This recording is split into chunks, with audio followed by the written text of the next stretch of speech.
Academia Falcons, la mejor. Academia Preuniversitaria Falcons. Calidad y exigencia. ¡Fuerza Falcons! Muy buenos días, queridos alumnos. El día de hoy, mi persona, el profesor Edson Jeremy Guzmán García, docente del curso de Educación Cívica, va a tratar de explicarles, darles a conocer el tema referido a la ley. El día de hoy vamos a hablar qué es la ley, tipos de leyes, el procedimiento legislativo, cómo se hace, cómo se produce, cómo se crea una ley. Vamos a conocer este bonito tema que es la ley. Seguramente muchos de ustedes han escuchado que el Congreso hace leyes, ¿no? Entonces, ¿qué es esa ley? ¿Para qué sirve la ley? Vamos a conocer ese concepto el día de hoy. ¿Listo? Empecemos dando a conocer un concepto sobre lo que significa la ley. Como ustedes ya saben, existe en la sociedad normas jurídicas. Una de las normas jurídicas es la ley. La ley también es una norma jurídica. Entonces vamos a dar un concepto. La ley es una norma jurídica creada, producida. ¿Quién hace leyes en el Perú? ¿Quién es el encargado de producir estas leyes? El Congreso de la República, es decir, el Poder Legislativo. Solamente el Poder Legislativo puede hacer leyes en el Perú. Entonces decimos, la ley es una norma jurídica creada, producida por el Poder Legislativo. ¿Y para qué se hace leyes? ¿Para qué el Congreso hace leyes? Para regular la conducta de las personas. ¿Qué quiere decir eso? Quiere decir, la ley me va a decir a mí cómo me tengo que comportar dentro de la sociedad. ¿Qué cosas puedo hacer y qué cosas no puedo hacer? ¿Qué cosas están permitidas y qué cosas están prohibidas? Entonces la ley regula la conducta de las personas dentro de la sociedad. En resumen, la ley es una norma jurídica creada, producida por el Poder Legislativo, el Congreso, con la finalidad de regular la conducta de las personas. Muy bien, ahora vamos a conocer las características de una ley. ¿Qué características tiene una ley? Primera característica, la coercitividad. ¿Qué quiere decir coercitividad? Seguramente ustedes han escuchado coerción y coacción. ¿Cuál es la diferencia entre coerción y coacción?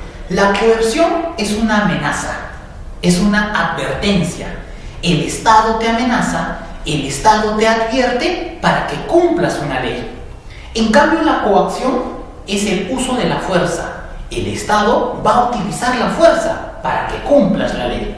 Entonces, la coercitividad es la amenaza que utiliza el Estado para el cumplimiento de la ley. ¿Listo? La segunda característica, la generalidad. ¿Qué quiere decir la generalidad? Quiere decir que la ley se aplica para todas las personas que vivimos en un territorio.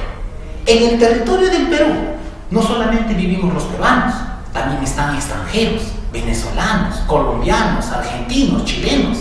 Entonces, las leyes del Perú se van a aplicar para esas personas, para todas las personas que vivimos en el territorio del Perú. La ley es general, se aplica para todas las personas dentro de un territorio.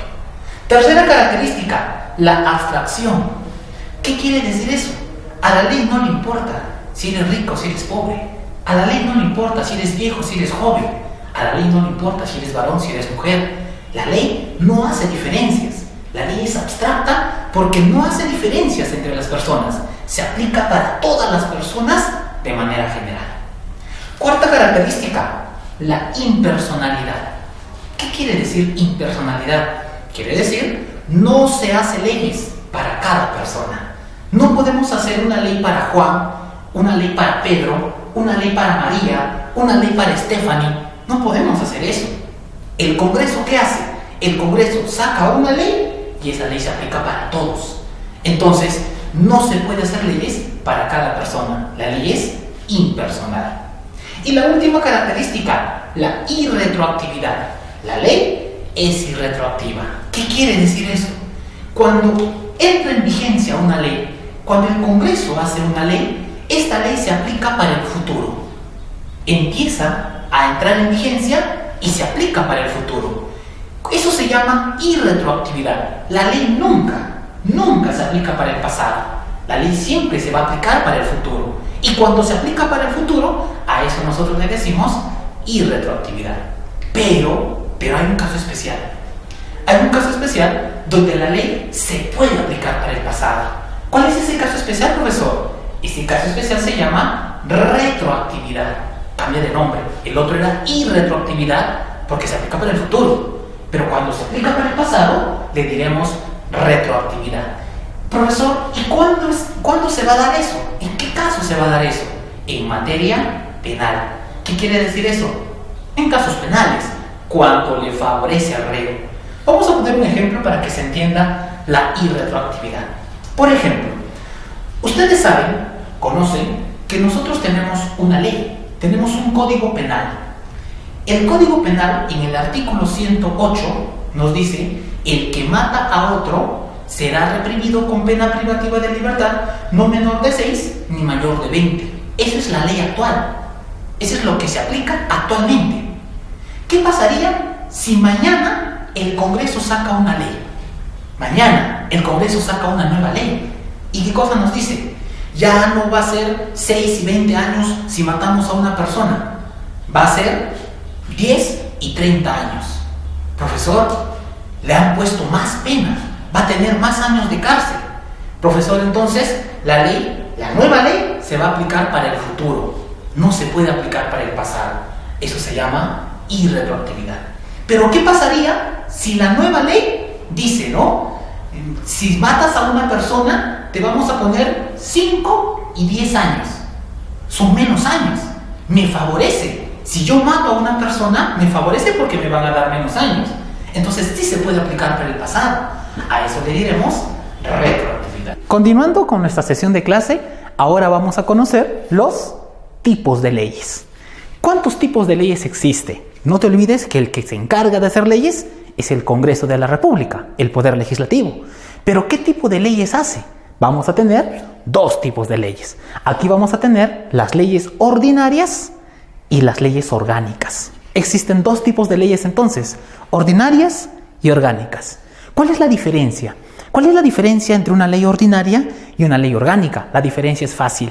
La diferencia es, una ley ordinaria está dirigido a las personas. ¿Qué quiere decir eso?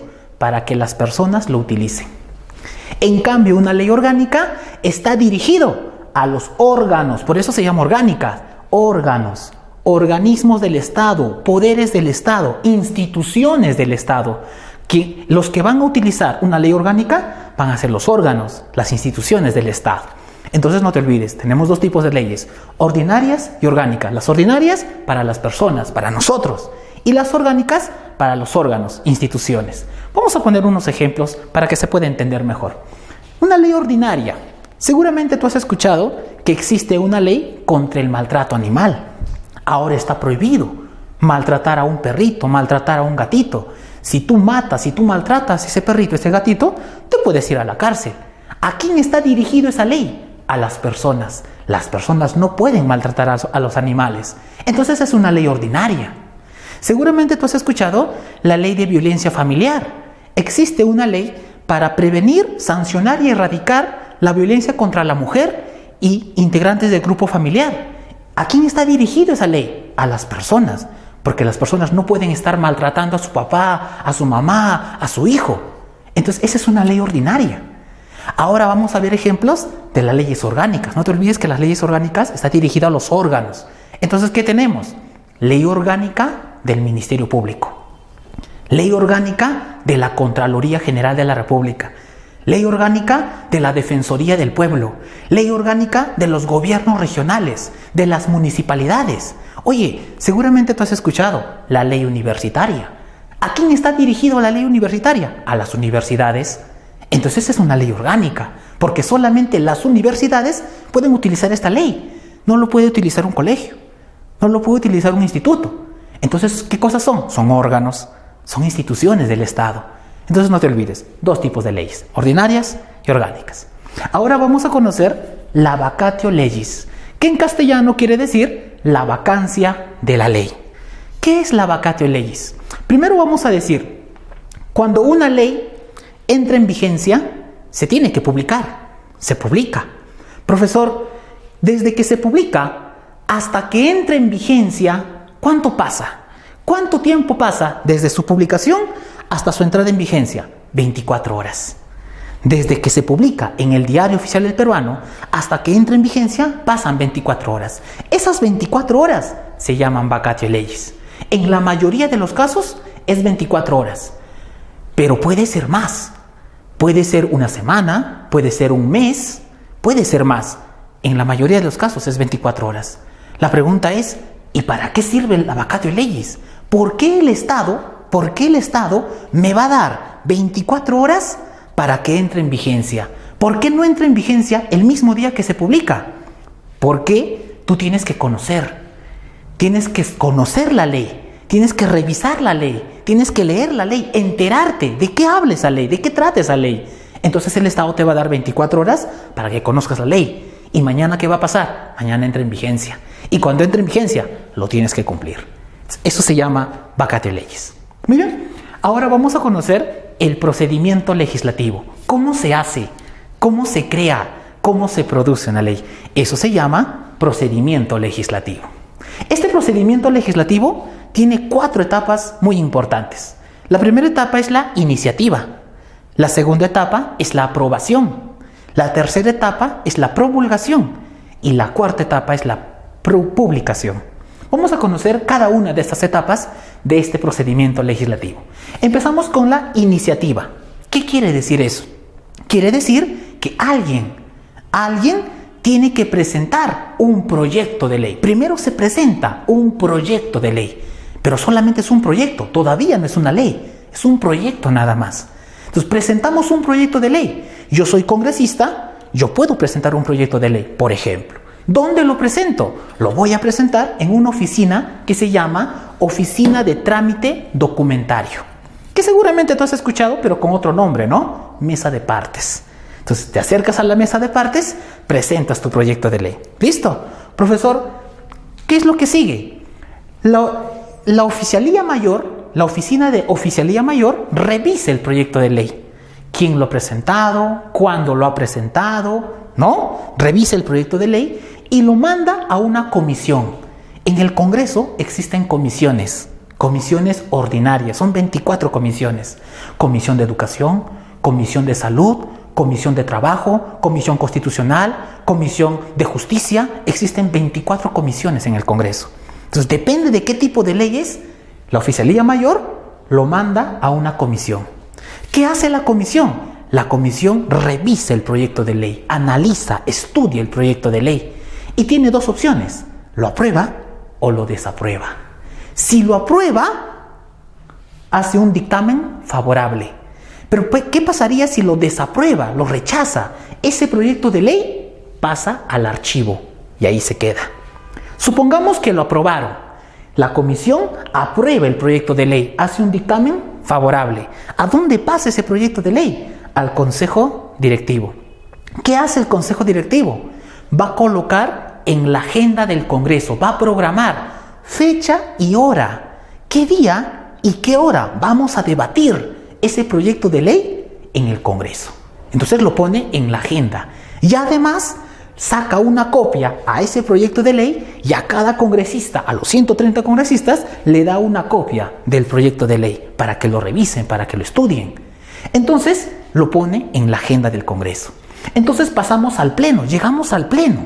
No te olvides que el Pleno es la máxima autoridad del Poder Legislativo. El Pleno está conformado por los 130 congresistas. Entonces el Pleno debate, analiza, discuten la ley. Todos van a debatir, van a discutir. Algunos van a estar a favor, algunos van a estar en contra. Entonces en el Pleno solamente pueden pasar 2 cosas: lo aprueban o lo desaprueban. Si lo aprueban, ya no es un proyecto, ahora es una ley, se convierte en una ley. Pero ¿qué pasaría si el Pleno lo desaprueba? Ese proyecto de ley se va al archivo y ahí se queda. Supongamos que lo aprueba. Si lo aprueban, pasa a otra oficina, Oficina de Relatoría y Agenda. ¿De qué se encarga la Oficina de Relatoría y Agenda? Se encarga de hacer la autógrafa de la ley. ¿Qué cosa es la autógrafa de la ley? La ley original, la primera ley. Es como la partida de nacimiento de una ley, donde le vamos a poner un nombre: ley universitaria. Le vamos a poner un número: ley número 3220, por ejemplo, ¿no? Entonces tiene un número, tiene un nombre, le vamos a poner fecha también. Ha sido aprobado el 21 de julio del 2020, ha sido aprobado con 60 votos a favor, 30 votos en contra, por ejemplo. Profesor, después de la autógrafa de la ley, ¿a dónde pasa? Pasa a la presidencia del Congreso. El presidente del Congreso, ¿qué hace? Firma la autógrafa de la ley y luego lo pasa al presidente de la República. Cuando llega al presidente, el presidente tiene la opción de promulgar, va a promulgar la ley. Para eso tiene 15 días, solamente 15 días. El presidente va a tener 15 días para promulgar y publicar la ley. Profesor, ¿qué pasaría si el presidente de la República no quiere promulgarla? No quiere publicar esa ley, no está de acuerdo con esa ley. Pasan los 15 días y no lo ha promulgado. No te preocupes, porque en ese caso el presidente del Congreso será el encargado de promulgarlo y publicarlo. Entonces, llegamos al presidente que se encarga de promulgar, tiene 15 días y también lo publica, lo manda a publicar. ¿Dónde, profesor? En el Diario Oficial del Peruano. ¿Y al día siguiente qué va a pasar? Al día siguiente entra en vigencia. Y así tenemos una ley. Esto se llama procedimiento legislativo. Muy bien, ahora vamos a conocer la iniciativa legislativa. Oye, no te olvides que cuando hablamos del procedimiento legislativo hemos dicho que la primera etapa se llama iniciativa legislativa, cuando se presenta un proyecto de ley. La pregunta es, ¿y quiénes pueden presentar proyectos de ley? ¿Quiénes pueden hacer eso? Ese derecho se llama iniciativa legislativa. Entonces vamos a decir, la iniciativa legislativa es un derecho especial. Es un derecho especial porque no todos lo pueden hacer, solamente algunos. Es un derecho especial que sirve, que se utiliza para presentar proyectos de ley en el Congreso. ¿Quiénes son esas personas? ¿Quiénes son esas personas que pueden presentar un proyecto de ley en el Congreso? La respuesta está en el artículo 107 de la Constitución Política del Perú. El artículo 107 de la Constitución Política del Perú nos va a decir quiénes pueden hacer eso, quiénes pueden presentar un proyecto de ley. En primer lugar, vamos a tener a los presidentes de los poderes del Estado. Y tú sabes que tenemos 3 poderes del Estado: ejecutivo, legislativo y judicial. Entonces, ¿quiénes pueden presentar proyectos de ley? El presidente del Poder Ejecutivo, el señor Martín Vizcarra, puede presentar proyectos de ley. Y seguramente tú recuerdas, y lo ha hecho varias veces. ¿Quién más puede presentar proyectos de ley? Los congresistas. Uno de los trabajos, una de las funciones de un congresista es presentar proyectos de ley. Entonces, todos los congresistas, los 130 congresistas, pueden presentar estos proyectos de ley. ¿Y quién más lo puede hacer? El presidente del Poder Judicial. Él también puede presentar proyectos de ley. Pero también tenemos los jefes de los organismos constitucionales autónomos. Los jefes de los organismos constitucionales autónomos también pueden presentar proyectos de ley. Profesor, ¿y quiénes son esos jefes de los organismos constitucionales? Aquí tenemos, por ejemplo, 10 organismos constitucionales. ¿Cuáles son? Fiscal de la Nación, Defensor del Pueblo, Contralor General de la República, Jefe de la Junta Nacional de Justicia, el Superintendente de Banca y Seguros, el Jefe del Banco Central de Reservas del Perú, el Jefe de la OMPE, el Jefe de la RENIEC, el Jefe del Jurado y por último tenemos al Jefe del Tribunal Constitucional. Estos 10 jefes de los organismos constitucionales autónomos pueden presentar proyectos de ley también al Congreso. ¿Quién más lo puede hacer? Los gobernadores regionales. El señor Carlos Rúa Carvajal, gobernador regional de Ayacucho, puede presentar un proyecto de ley en el Congreso. ¿Quién más lo puede hacer? Los alcaldes provinciales. Los alcaldes provinciales. Por ejemplo, el señor Yuri Gutiérrez, alcalde de la provincia de Huamanga, puede presentar un proyecto de ley, pero tiene que ser provincial. Un alcalde distrital no puede presentar proyectos de ley, tiene que ser el provincial. Y por último, ¿quién más puede presentar proyectos de ley? Los colegios profesionales. Los colegios profesionales, seguramente tú has escuchado, colegio de abogados, colegio de ingenieros, colegio de enfermeros, colegio de médicos, colegio de periodistas, colegio de economistas. Los colegios profesionales también pueden presentar proyectos de ley, pero de su tema, de su materia. Y por último, no te preocupes, nosotros los ciudadanos también podemos presentar proyectos de ley, pero tienes que ser ciudadano. Si no eres ciudadano, no puedes presentar proyectos de ley. Entonces, ¿para eso qué necesitas? Necesitas 0,3%. ¿De dónde, profesor? De la población electoral. O sea, los que votan, los que pueden votar. 0,3% de la población electoral, juntamos firmas y presentamos un proyecto de ley al Congreso. Ellos, solamente ellos, pueden presentar proyectos de ley. Esto se llama iniciativa legislativa. Muy bien, ahora vamos a conocer otras normas jurídicas que no son leyes, pero ¿qué pasa? Tienen rango de ley. ¿Qué quiere decir eso? Tienen el mismo peso, tienen la misma fuerza, tienen el mismo nivel de una ley. Repito, no son leyes, pero tienen el mismo nivel de una ley. Entonces vamos a conocer otras normas jurídicas que tienen rango de ley. En primer lugar, vamos a hablar del decreto legislativo. ¿Qué es un decreto legislativo? Es una norma jurídica. Todos son normas jurídicas. Es una norma jurídica que lo emite, que lo va a hacer el Poder Ejecutivo, pero con el permiso del Congreso, con la autorización del Congreso. El Congreso le va a dar permiso al Poder Ejecutivo para que el Poder Ejecutivo pueda hacer un decreto legislativo. Entonces, primera norma jurídica con rango de ley. Segunda norma jurídica, la resolución legislativa. La resolución legislativa es otra norma jurídica, pero que lo utiliza el mismo Congreso. El Congreso, cuando toma una decisión, el Congreso toma una decisión, por ejemplo, queremos vacar al presidente. Queremos vacar al presidente. ¿Cómo lo vacamos? Hacemos una votación y si estamos a favor, sacamos una resolución legislativa y lo vacamos. Esa resolución legislativa no es una ley, pero tiene rango de ley. Entonces lo hace el Congreso, la resolución legislativa. ¿Qué más tenemos? Decretos de urgencia. Los decretos de urgencia también son normas jurídicas, tienen rango de ley. ¿Quién lo utiliza? ¿Quién lo usa? El presidente de la República. ¿Y cuándo lo utiliza? Como su nombre dice, urgencia, para temas urgentes. Entonces, por ejemplo, seguramente tú te recuerdas, cuando se cerró el Congreso, cuando el señor Martín Vizcarra disolvió el Congreso. Profesor, se cerró el Congreso, no hay poder legislativo. Entonces, ¿cómo vamos a gobernarnos? Lo vamos a gobernar utilizando decretos de urgencia. Entonces, en todo ese periodo donde el Congreso estaba cerrado, el señor Martín Vizcarra estaba gobernando utilizando decretos de urgencia. ¿Qué más tenemos?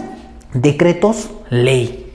El decreto ley es una norma jurídica que tiene rango de ley, tiene el mismo nivel de una ley, pero solamente se utiliza en gobiernos de facto. ¿Y qué quiere decir gobiernos de facto? Golpes de Estado. Cuando existe un golpe de Estado, el Congreso se cierra, el Congreso se disuelve, no hay poder legislativo y todo el poder se concentra en el presidente. Todo el poder lo tiene el presidente, pero ya sabes que el presidente no puede hacer leyes porque el único que hace leyes es el Congreso.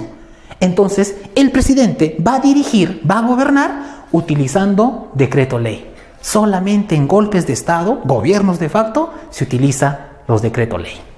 ¿Qué más tenemos? Tenemos los tratados internacionales. Un tratado internacional es un acuerdo. ¿Es un acuerdo entre quién? Entre dos o más estados. Cuando dos o más estados se ponen de acuerdo en un tema, ¿qué hacen? Firman un tratado internacional. Ese tratado internacional es una norma jurídica y tiene rango de ley. ¿Qué más tenemos? El reglamento del Congreso. ¿Cómo se organiza el Congreso? ¿Cómo nombramos al presidente del Congreso? ¿Cómo nombramos a las comisiones? No te preocupes, porque para eso existe un reglamento. El reglamento del Congreso es una norma jurídica que va a dirigir, va a organizar el poder legislativo y también tiene rango de ley. Y por último tenemos las ordenanzas. Las ordenanzas son normas jurídicas, tienen rango de ley y vamos a tener dos tipos de ordenanzas: ordenanzas regionales y ordenanzas municipales.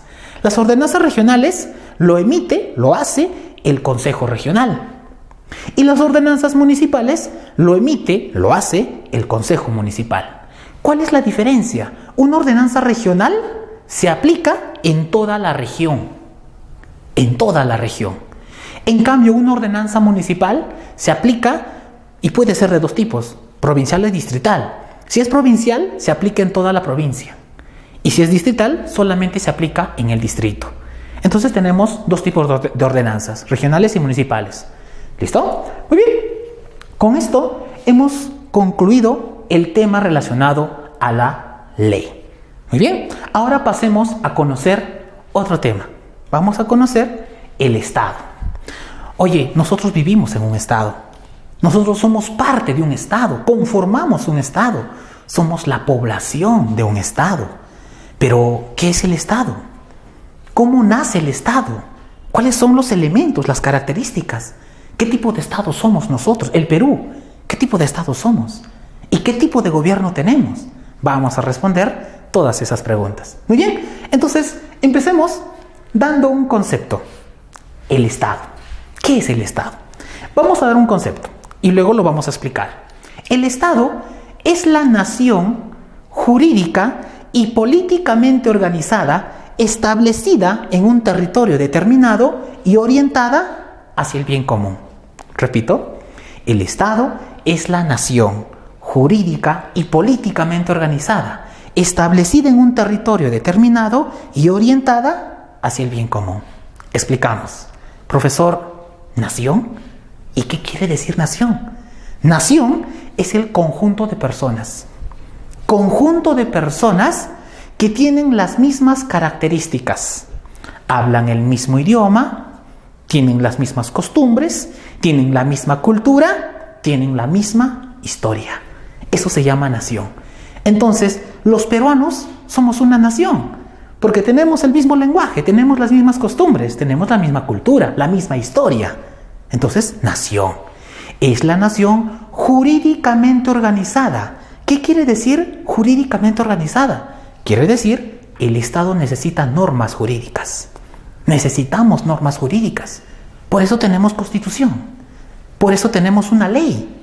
Por eso tenemos códigos. Por eso tenemos tratados. Por eso tenemos ordenanzas. Necesitamos normas jurídicas. ¿Y para qué? Para tener orden. Para vivir en paz dentro de la sociedad. Oye, imagínate. ¿Qué pasaría si no tendríamos leyes? ¿Qué pasaría si no tendríamos un código penal? Si no tendríamos un código civil. ¿Cómo sería esto? Esto sería un caos.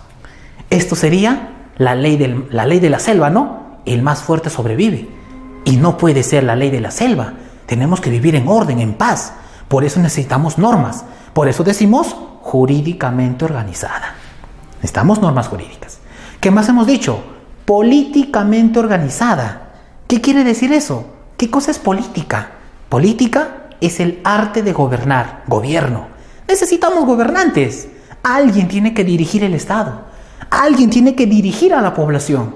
Por eso tenemos un presidente. Por eso tenemos un gobernador regional. Tenemos un alcalde. Porque ellos dirigen el distrito, dirigen la provincia, dirigen el departamento, dirigen el Estado. Políticamente organizada, entonces. ¿Qué más hemos dicho? Establecida en un territorio determinado. El Estado necesita un territorio donde vive la población. ¿Dónde va a estar la población? Entonces necesitamos un territorio donde la población va a poder vivir. Y por último hemos dicho, orientada hacia el bien común. ¿A dónde se dirige el Estado? ¿A dónde vamos como Estado? ¿Cuál es el objetivo del Estado? ¿Para qué tenemos un Estado? El objetivo de un Estado es el bien común. ¿Y qué significa bien común? Bien común quiere decir donde todos vivimos en paz, donde todos vivimos felices, vivimos tranquilos, donde se respeta el derecho de todos, donde todos cumplen sus deberes, sus funciones. Vamos a vivir el bien común, donde todos vivimos tranquilos. Eso se llama bien común. Entonces, repetimos el concepto de Estado. Es la nación jurídica y políticamente organizada, establecida en un territorio determinado y orientada hacia el bien común. ¿Listo? Ahora vamos a conocer los elementos de un Estado. Un Estado tiene elementos. Vamos a conocer cuáles son estos elementos del Estado. ¿Listo? Muy bien. Primer elemento del Estado, la población. Necesitamos una población. ¿Qué cosa es la población, profesor? La población es el conjunto de personas. Conjunto de personas que viven en un territorio. Entonces, por ejemplo, en el Perú, en el territorio del Perú, todos los que viven en el territorio del Perú van a conformar la población. Profesor, pero en el territorio del Perú no solamente hay peruanos, también hay extranjeros. Ellos también pertenecen a la población porque viven en este territorio. Entonces, ellos van a ser población. Profesor, pero nosotros nos queremos diferenciar. Nosotros nos queremos diferenciar de los extranjeros. ¿Podemos hacer eso? Claro, podemos diferenciarnos. ¿Y cómo se llama esa diferencia?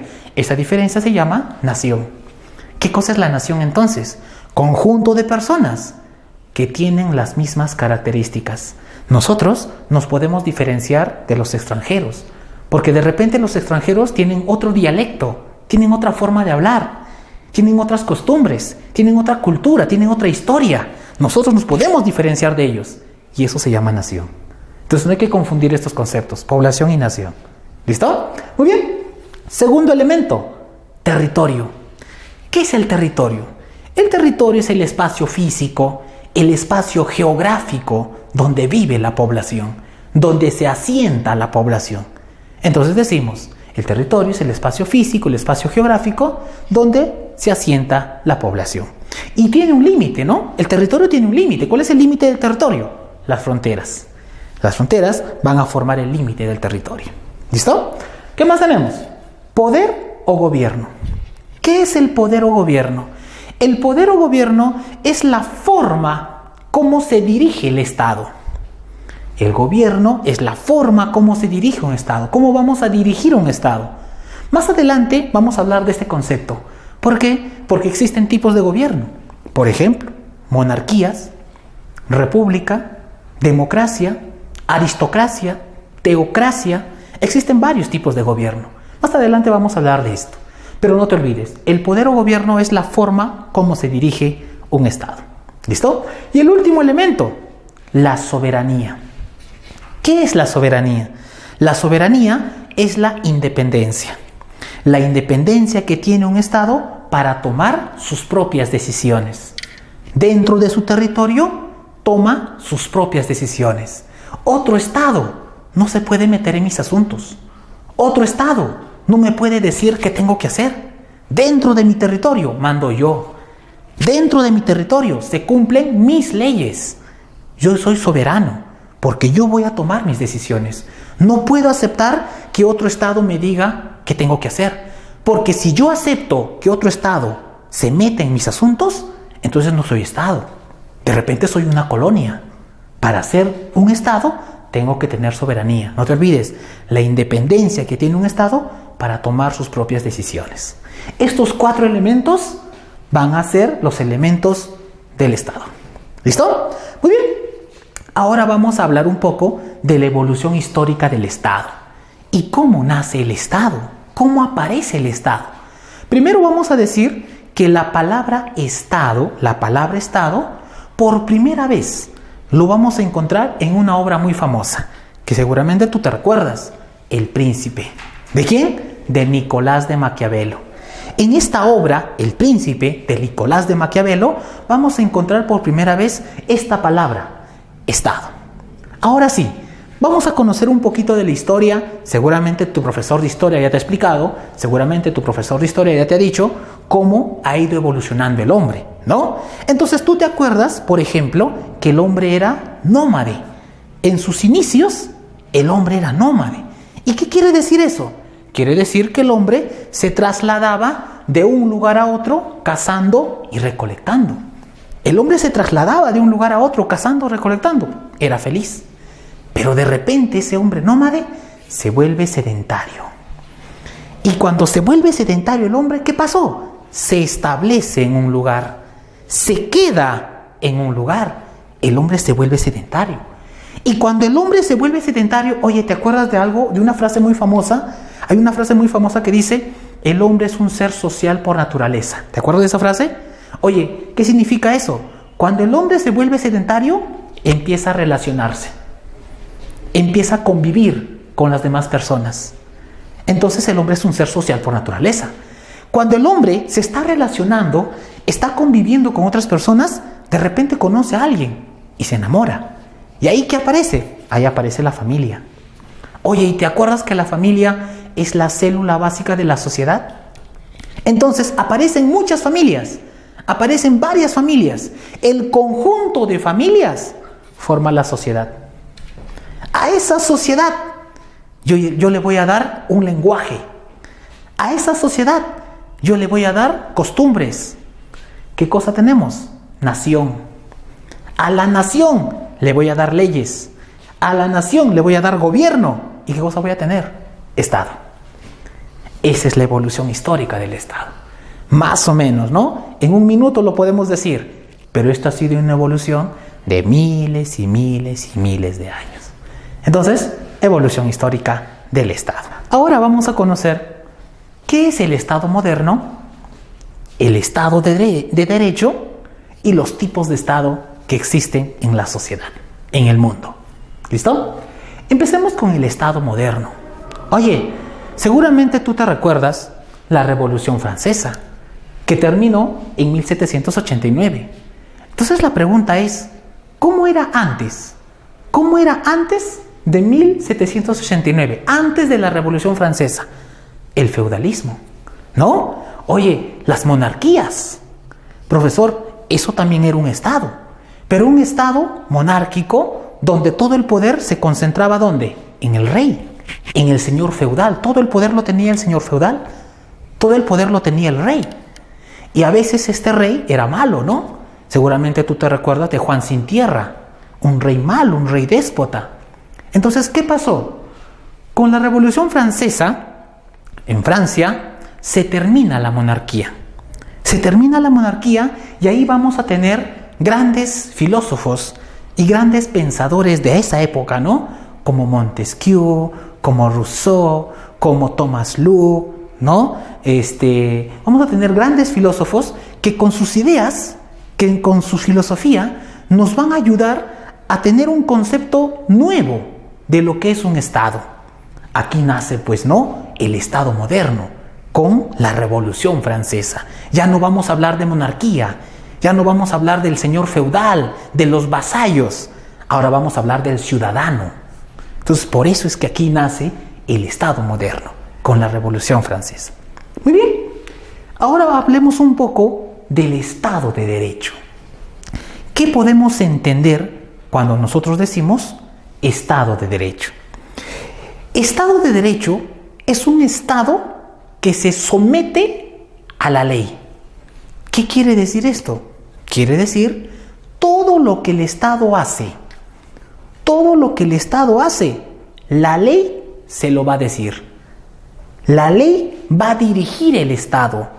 La ley va a gobernar el Estado. Eso se llama Estado de Derecho. Entonces yo no puedo, por ejemplo, el presidente no puede hacer lo que le da la gana. El alcalde no puede hacer lo que le da la gana. El gobernador no puede hacer lo que le da la gana. El juez no puede hacer lo que le da la gana. Yo tampoco puedo hacer lo que me da la gana. Yo tengo que cumplir la ley. El presidente tiene que cumplir la ley. El juez tiene que cumplir la ley. Todos cumplimos la ley. Y eso se llama Estado de Derecho. Porque la ley va a dirigir el Estado. La ley va a organizar el Estado. Todo lo que el Estado hace, todo lo que el Estado decide, va a estar en la ley. Es un concepto, Estado de Derecho, es un concepto moderno que le vamos a dar a los estados que cumplen la ley. Pero este concepto, Estado de Derecho, va a evolucionar. Va a evolucionar, ¿y cómo le vamos a decir ahora? Ahora le vamos a decir Estado constitucional de derecho. ¿Y por qué le decimos Estado constitucional de derecho? Porque no solamente va a ser una ley, ahora va a ser una constitución. Y tú sabes que la constitución es la norma máxima de un Estado, es la norma suprema, es la máxima norma, es la ley de leyes, la madre de toda la Carta Magna, le dicen. Esta constitución va a organizar el Estado, va a dirigir el Estado, nos va a organizar a todos. Entonces nosotros, el Estado peruano, somos un Estado constitucional, porque cumplimos la Constitución. respetamos la Constitución. El presidente, los congresistas, el pueblo, cumplimos la Constitución. Nosotros somos un Estado constitucional. Entonces no te olvides, Estado de Derecho es un Estado que cumple la ley. Este concepto evoluciona y le decimos Estado constitucional de derecho. ¿Listo? Muy bien. Por último, vamos a hablar de los tipos de Estado. A nivel mundial, ¿qué tipos de Estado existen? ¿Y qué tipo de Estado somos nosotros, el Perú? ¿Qué tipo de Estado será? Vamos a conocer los tipos de Estado. Y lo vamos a dividir en dos. Los estados simples y los estados compuestos o complejos. Estados simples y estados compuestos o complejos. Profesor, ¿cuál es la diferencia? Un estado simple y un estado compuesto complejo. La diferencia es la cantidad de estados. La cantidad de estados. Entonces, empecemos con el estado simple. En el estado simple vamos a tener el estado unitario. ¿Y por qué le decimos estado unitario? Porque solamente lo conforma un solo estado. Está conformado por un solo estado. En cambio, en los estados compuestos vamos a tener dos modelos. Los estados federales y los estados confederales. No te olvides que los estados compuestos lo conforman varios estados. Lo conforman muchos estados. Y aquí tenemos federales y confederales. Regresemos al estado unitario. No te olvides, lo conforma un solo estado. Un estado unitario, ¿cómo es? Lo conforma un solo estado. Además, un solo gobierno. Y además, una sola constitución. Un estado unitario lo conforma un solo estado con un solo gobernante. Y además con una sola constitución. Ejemplo, profesor, un ejemplo de estado unitario. Nosotros, el Perú. El Perú es un estado unitario. Somos un solo estado. Somos un solo estado y tenemos un solo gobernante, un solo presidente, el señor Martín Vizcarra. Y tenemos una sola constitución, la Constitución de 1993. Nosotros somos un estado unitario. Bolivia, Uruguay, Paraguay, hay muchos estados que van a ser unitarios. Ahora vamos a conocer los estados federales y los estados confederales. Empecemos con los federales. Los estados federales van a estar conformados por varios estados, muchos estados. Varios estados se van a juntar, se van a unir. Entonces son varios estados. Pero ¿qué pasa? Todos van a tener una sola constitución y todos van a tener un solo gobierno. Mira, son varios estados, muchos estados, pero con una sola constitución y con un solo presidente. El ejemplo clásico, ¿cuál es el ejemplo clásico aquí? Estados Unidos. Estados Unidos de Norteamérica es un estado federal. ¿Por qué, profesor? Porque lo conforman 50 estados. Son 50 estados. Pero todos tienen un solo presidente, Donald Trump. Y todos tienen una sola constitución, la Constitución de 1787. Entonces, Estados Unidos es un estado federal. Y tenemos varios. Argentina, Brasil, México. Son estados federales. Alemania, por ejemplo, ¿no? Son estados federales. Ahora pasemos a los estados confederales, que son pocos, en la actualidad son pocos, pero todavía existen. Los estados confederales están conformados por varios estados, muchos estados. Pero ¿qué pasa?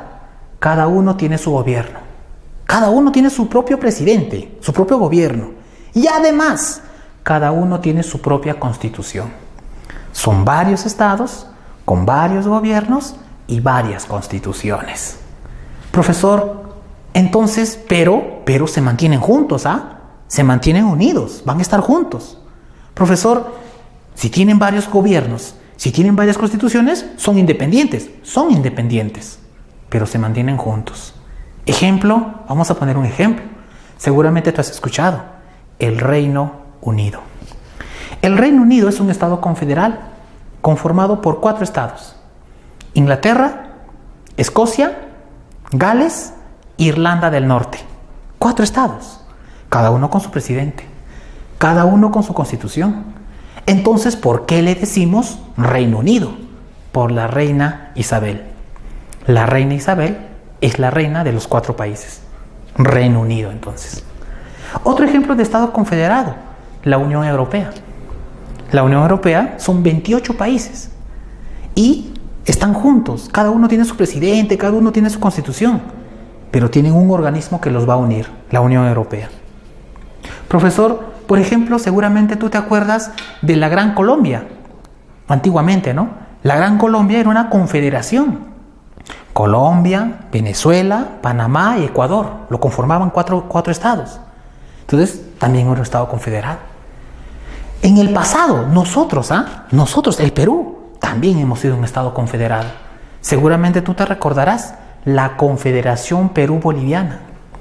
La Confederación Perú-Boliviana. Nosotros éramos un estado confederado. Éramos 2 países, Perú y Bolivia. Cada uno con su presidente, cada uno con su constitución. Pero ¿por qué estábamos juntos? ¿Por qué nos habíamos unido? Por un interés proteccionista, ¿no? Para defendernos de nuestro vecino, para protegernos de nuestro vecino que era Chile. Entonces, en el pasado, nosotros también hemos sido un estado confederado. Entonces, en resumen, vamos a tener 2 tipos de estado: los estados simples y los estados compuestos. En los estados simples, pues, el estado unitario, ejemplo nosotros. En los estados compuestos, los federales y los confederales. Federales, Estados Unidos, y confederales, por ejemplo, el Reino Unido. ¿Listo? Bueno, estos han sido los temas referidos. Muchísimas gracias.